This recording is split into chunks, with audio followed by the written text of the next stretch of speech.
Good evening. Hello, and welcome. welcome to the Dead for You TV show. It's lovely to have you with us. It is. So we've got an amazing show lined up for you this week, as always. Our topic is other people, and then our question, which fits beautifully, of course, with the topic, is how do I stop other people triggering me? Great question. So wonderful show, lots to talk about on that one. But as always, we love to tell you a little bit about what we've got going on so that you don't ever miss out, because we'd hate that for you. So I've got a programme coming up, hopefully launching in November, just in the final stages of pulling all the pieces together.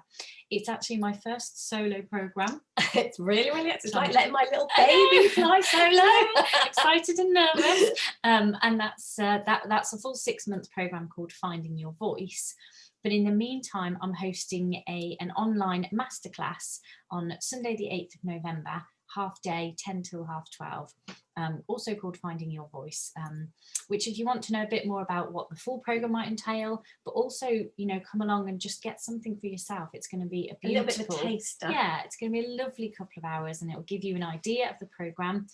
They're not connected. You don't have to do both at all together. You can just come to the masterclass and enjoy a couple of wonderful hours with moi. Or if you are interested in the full programme, I'd love to have a conversation about that too.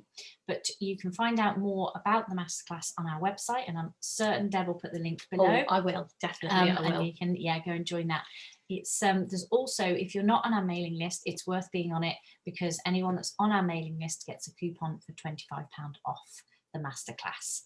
So, and if you already are, then go and find that in your email today. Do you want to tell us a little bit? Because obviously I have sat next to you, and I know you know a little bit about what Finding Your Voice means and what it is for you. But I know, if somebody's watching, they're kind of like, yeah, sounds good.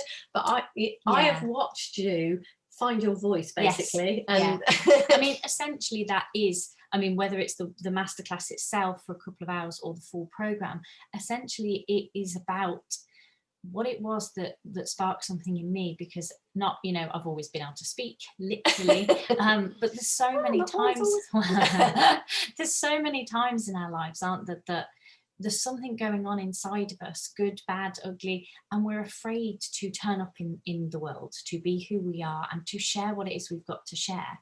And that, doesn't have to be this conversation, but even, the paintings behind me here, they're Lucy's paintings. And for the longest time, there was something in her that wanted to be an artist. And she couldn't get it to come out. She was afraid, she was scared what people would think. And it's been the same for me, for the longest time. I wanted to be out in the world, being a somebody, sharing a something, giving something to life and allowing life to give back to me. And I stopped myself. I was so afraid. I was nervous. I had 100,000 stories as to why that wasn't for me and that wasn't what I would do. But when I dropped all that and just looked at the truth of who I was, I can't help my voice coming out. And that's literal most of the time. And in lots of other ways too. There's ways I turn up in life that I never thought I would, because I'd got so much fear around living.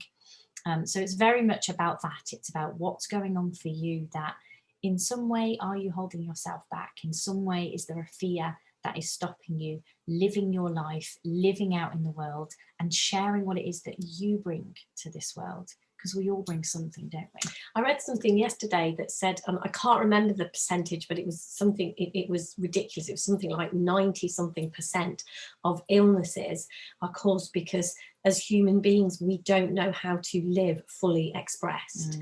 And life is lifing through us. And one of life's aim is to express. That's why I remember you had a throwaway comment, and I don't even know if you remember it, but just a few days ago, you were saying something and you said, try not to create.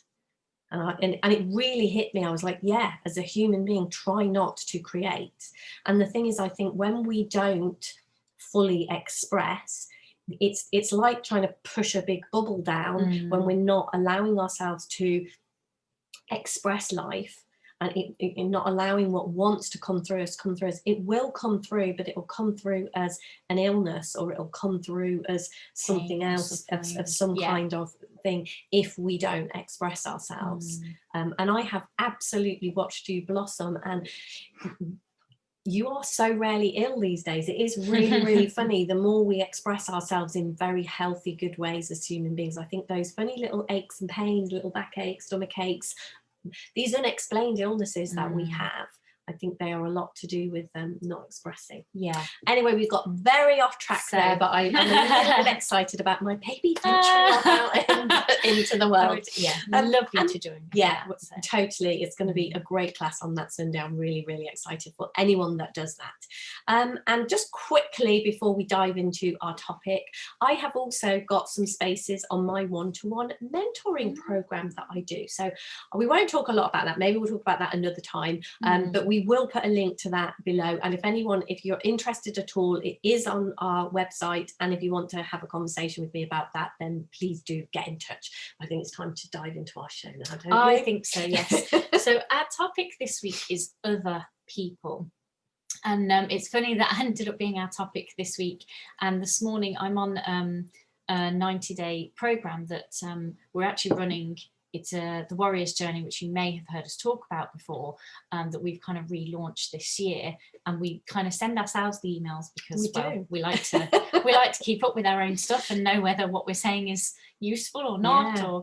But I really enjoy kind of every day. Today's email. Well, I'm about to spoil it for you. Oh, that's I love reading them every day because there's just, I don't know, there's something in that for me, the kind of just being in this conversation a little bit every day. And I opened today's email and it was purely, coincidental, if that's such a thing, or the universe brought it together, whichever. And the very first line said something like, so what I'm going to talk to you about today is other people. And then kind of through the email, what it's talking about is a situation that you might term embarrassing, or something that happened to someone maybe, and how that person responded to it, and how it can look like other people affect you or affect that person that was in the email, and how it's actually what we have seen, and what comes to me the more I look in this direction is that other people don't affect us. It's our thinking about those people or that situation that affects how we feel. And I'm just going to refer to the email because there was a couple of things that kind of came up in that I just felt were really useful for this topic. That when other people or a situation, careful, when other people, other people on your YouTube show, when something happens in front of you and it looks like another person has upset you, how you react and how you feel will be based on three things: how much you know or love yourself, how fast your thinking is, and how true you take your thinking to be.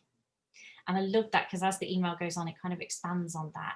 And it is those three things. Like if we know ourselves and how we work, then that will impact on what we choose to do next. If somebody's doing something or it appears as though something outside of us is having an impact, the more we know ourselves and love ourselves, the less likely we are to turn up and react from there in a way that we maybe regret later on. Also, how fast our thinking is. And again, the more I've been in this conversation, the slower and quieter my thinking is. Like it used to be that I'd have a thought and I wouldn't even notice, it would just be there and I'd be living it. And now it's more like thought kind of comes and I'm looking at it as if to say, oh, your thought, aren't you? And it feels slightly more separate. It's not who I am, it's just coming through me. And then lastly, how true I take that thinking to be. So as that thought's kind of turning up, sometimes I notice that I've taken a thought and made it true and not even notice that process happening. It's just, this is true and I'm living it. Other times the thought's kind of there and I'm aware of it and I'm kind of, I don't feel like I need to take that as true. That's not going to be helpful for me out in the world. So I just thought that was a really nice starter to look at those three aspects of how we respond to other people. Yeah, I can really see that. And I know at the moment, and for a long, people talk a lot about meditation, and I know in this conversation how we particularly point towards meditation is living in a meditative state. And the main reason people meditate is to quiet their mind, and the way we quiet our mind is to slow our thoughts down, because when we are anxious, if we are ever in an anxious state, our thoughts are just going dun, dun, dun, dun, dun, dun. They're so fast, our mind is moving so quickly. And I don't know whether, I don't know exactly what it is that happens, but one thing I do know is I had a car accident once. I was run over by, I've had a couple of experiences of this, but the one particular time I was run over by a car, and it felt like life slowed down. And I know, you know, I heard people, before I had that experience, I'd heard people say my whole life flashed before me. And I had an experience of that when I was run over by this car. It literally, it felt like life went into slow motion. My mind, and I don't know how that process happens, but I guess that is, it was quite, in a strange way, it was quite a nice experience, because it didn't, I think as human beings, the experience of a slow mind, so I don't think it's necessarily that we can't think a lot of things, or our mind can be doing a lot, but it can feel, it's how it feels to us. And I guess, like meditation, the idea behind meditation is that our mind feels slower to us. And exactly what that was pointing to, when our mind is slower, when our experience of the thoughts coming through just feel like, hey, do you want to listen to this one? You know, that person's really annoying you, or you're not so bothered about going with that idea. It feels like there's space. It creates space, and through space it feels like we get choice. Whereas when there's no, this person's annoying, we, like you said, we're living it before we're aware of what's going on. And it's like stuff just happens so quickly through us that it feels like there's no room for choice, there's no space there. And what I love about this conversation, you know, meditation is great, and you know, it's really healthy for us to slow our mind down in that way. But what I really love about being part of this conversation, exactly like you said, Bec, is a lot of the time I feel like I live in a slower mind space. That's what living in a meditative state is about. So it means moment to moment, in real time, we get to make different choices. And exactly as you were saying there, you know, the other part of that is we begin to know ourselves. When our mind slows down, we begin to see that we are that space that those thoughts come up in. We're not those thoughts. And then we have the space to do something different. We know ourselves better. It's a whole different way of being in the world. And it makes those milliseconds, whatever they are, that space is so magic. And it's not, space isn't empty, space is filled with possibility. And it is just, it's the most magical part of this, I think. And it is that space that gives us the opportunity to see the gift of other people, instead of just that annoying person in front of us, or that annoying thing that's happened, or that annoying, irritation, annoyance. All of those things they come from a very, very fast, busy mind, where when our mind slows down slightly, when we find that space, when we realize it's there. And the other side, very often it can sound like we're saying, oh, okay, so I'll get nothing done then because everything's slow. But a little bit like when I had my car accident, I mean, that must have been seconds. But I had the experience of it being incredibly slow. So it actually feels that when we have that experience in our mind, we are actually way more productive. We actually have a lot more time, weirdly. Yeah, and I think, like, to kind of go back round to the start of the topic, we have it set up that other people do something annoying or do something that hurts us or affects us, And what kind of occurs to me around it, and I think this will lead us into the question actually, is that we've had it set up like that in society as a worldwide belief, if you like, for a long time. And it strikes me that having it set up that way hasn't helped us. Like, we're no further forward in terms of, you know, there are still masses of relationship problems. There are still people that are hurting each other, killing each other, treating each other badly, all of those kinds of things. And the reason I see that happens is because our starting point is wrong. Our starting point is that person can affect me, that person can damage me, hurt me, treat me badly. And when we turn that on its head, when we come back to the very first statement in there, which was that other people don't affect me directly, my thinking about them or this situation with them affects me. And when we turn that on its head and look at it from there, everything we've just been saying and pointing to makes sense. Yeah. It's like, if all of that is coming through me, a quieter mind, a slower mind, knowing myself, knowing I don't have to take my thoughts as truth, all of that becomes really, really helpful, because that other person can't directly affect me. What affects me, what creates my discomfort or my difficulties, is whatever's going through my mind at that point, whatever story I'm taking as truth about them, about what they should or shouldn't have done. And as we kind of look, and you know, the old joke, I think it was my great granddad, Deb's granddad, that used to say, you know, the old joke, if someone asked me for directions, I would say, oh, well, I wouldn't start from here. I was going there, I wouldn't start from here. Yeah. And that's kind of it.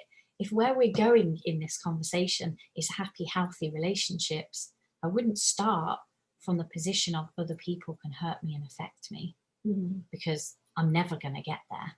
There's always going to be a place where that person can hurt me and affect me, if that's the story that I'm running.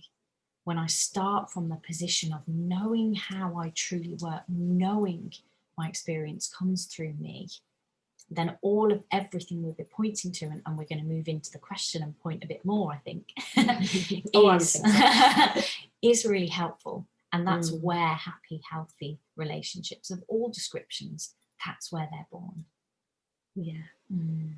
It definitely is, like you say, looking at that bit first, the fact that we have been brought up to believe that other people, it is situations and other people affect us. And interestingly, we were having a conversation with someone yesterday, and we were talking about a particular situation, and the conversation was going like, oh, isn't that a sad situation? And it was really interesting, because in our society it's quite difficult, and it can be, you know, if something happens to someone, it can be quite a difficult thing to bring up the subject that actually, although that situation might on the face of it appear that inherent in the situation is sadness, or, you know, it's not good, it's a good or a bad situation, and that's inherent in the situation. What we are pointing to is that that isn't built in to the situation. And there certainly are some things that it can be quite difficult, and especially when they're our personal things. You know, like at the moment, my parents are getting older by the day, as we all are, I guess. But yeah, they're not young anymore, and some of the signs of aging are beginning to tell, and some of the difficulties that arise as people get older, and that's very personal to me. You know, I'm watching my mum, who was, you know, has been my mum forever, and who used to do all sorts of things, and she can no longer, you know, it's like, oh, I can't do that anymore, I can't go there with you, I can't. And it can be quite difficult to see that the fact that my mum is getting older, the fact that my dad's memory is going, it's not inherent in that is bad. And I think our mind can sometimes struggle, and we want to go to, no, it is a bad thing. Old age is a bad thing. And we very often, in our language and in what we do, we just talk about certain things as, and without even saying the words, if we just say, oh, you know, my mum's getting old, our body language, how we form those words, has built in, without us even saying, oh, my mom's getting old and it's a bad thing. That's unspoken, but it's within that. And what we're pointing to is teasing those things apart. And although at first it might feel like it's a bit of an affront, well, no, it is bad that my mom's getting old. Our invitation here is to just consider taking those things apart. Just consider it for a minute. You can put them back if you want to, but just consider splitting those two things up and then seeing what comes from there. And that might not sound as if it's how do I stop other people triggering me, but taking those things apart is what creates that space that gives us our trigger. We stop being triggered when we understand it is the know ourselves, isn't it? Begin to see something. When we can take things apart that just feel like other people annoy me.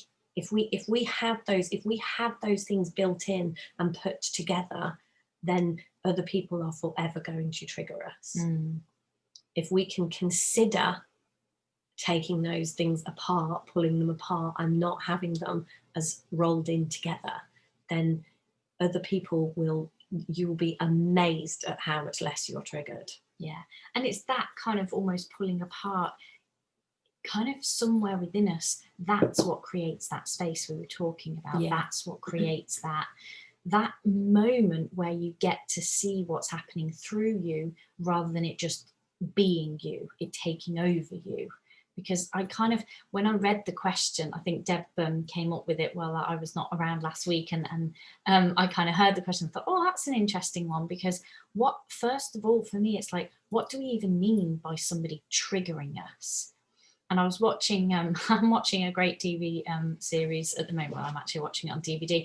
That almost every time I watch an episode, it brings up something for me that gives me some kind of food for thought. And last night I was watching, and it's a made up TV drama, so this isn't a real person, but there was a lady on it that was having some therapy because she'd been in a plane accident and some people had died and she'd survived, and she wanted to be able to go on a plane again, so she was having therapy to get past that.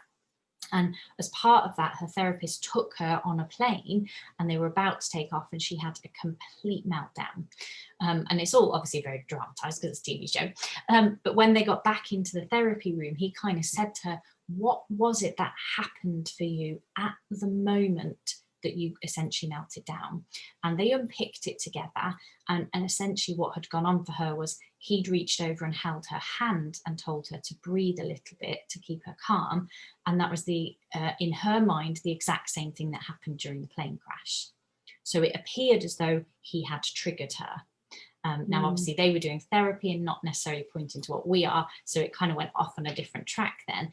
But in my head I kind of went, yeah, that's it, isn't it? Essentially what happened for her is that through her filters, through her thinking in that moment, you can't touch me because that's the same as what happened before. Now I'm upset, now I'm feeling that again. And that's it, that's what happens for us. When it appears as though another person has triggered us, it's simply the thinking in that moment. That shouldn't have happened, they shouldn't have said that, that reminds me of fill in the blank.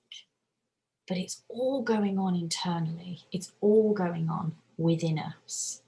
And that for me is like, comes back round to what we were saying earlier about the kind of, when our starting point is that person has triggered me, we're at a dead end. We've got nowhere to go with that. We're entirely at the mercy of what other people or other stuff happening around us might do to us. But if we are brave enough for a minute to look within, exactly like Deb was saying about almost pulling those things apart and looking and seeing that trigger, that reaction is coming from within us, that's where it starts to slow down from the thing I started with about how fast our thinking is. If we're brave enough to even ask ourselves the question, is it possible that that's coming through me, not externally? That slows everything down for us. It gives us that space. we notice the next time that we have that kind of thinking, we notice it happening in a different way. It kind of, instead of it just being there and I'm experiencing a re-traumaing of something, I notice that I'm having that kind of thinking. And that, for me, is what this question is about. It's being brave enough to notice that that triggering is happening internally. It's your thinking and your experience that's coming through you. And that's actually really good news. It is. It can sometimes sound a little bit like I'm going, so it's your fault, but it's actually really good news. Because if it was someone else triggering you, the answer is, how do I stop? And the question, how do I stop other people triggering me? I think you'd be screwed, basically, if that's what you had to do. That's how, well, I guess life would just work a whole different way. Yeah, it would. If that is what was going on, then this would be a very different conversation always round. But we can't stop other people behaving and doing what occurs to them to do. Like in that scenario. And we don't need to. No. He was a kind therapist that reached out to help her. And we're going to be very stuck because of the way this system works. If we're trying to make other people behave in a certain way so we don't get triggered, we've got a full-time job and then some. But the really good news is never succeed at. No, but the really good news is, because that is coming through you, if you're prepared to look in some way, in a way that makes sense to you, to be curious, to look and see if you can just unravel those connections a little bit. Just be open to that. And I know sometimes when we talk about unraveling those connections, and they're often, you know, when they do trigger us, they're often very personal to us. Yeah. And one of the things that I want to say is, it can sometimes sound, you know, if we are separating the fact that my mum is getting old isn't inherently a bad thing, and the fact that my dad is losing his memory isn't inherently a bad situation, it can sound as if we are being very cold and not compassionate. And to me, that sometimes stops people. It gets in the way, and they're like, no, I don't want to separate those things, because I will become an uncompassionate, unfeeling person when I separate those things. And I guess the invitation here is to put that to one side just for a minute. You can, as I said before, you can go back to how you've always been if you want to, if this doesn't turn out to be a better experience. But what I have seen around that is that when I don't have those things inherently joined, I had an amazing experience of my dad, he's had a reputation, well, you know, for as long as I can remember in our family of being really awkward and stubborn and annoying and all of these things. And when I separated all those stories I had about my dad, I just saw my dad. And it was it was actually one of the nicest experiences I can remember having with my dad in my entire life. And I was able to be way more compassionate with him, because, like Bec said, really, it really does feel as if life works a certain way, and as if those things are built in together, and as if other people can trigger us. And this whole conversation is saying, hey, what about taking a look in a totally different direction? What about having a totally different starting point and just playing with this as the starting point and seeing what happens?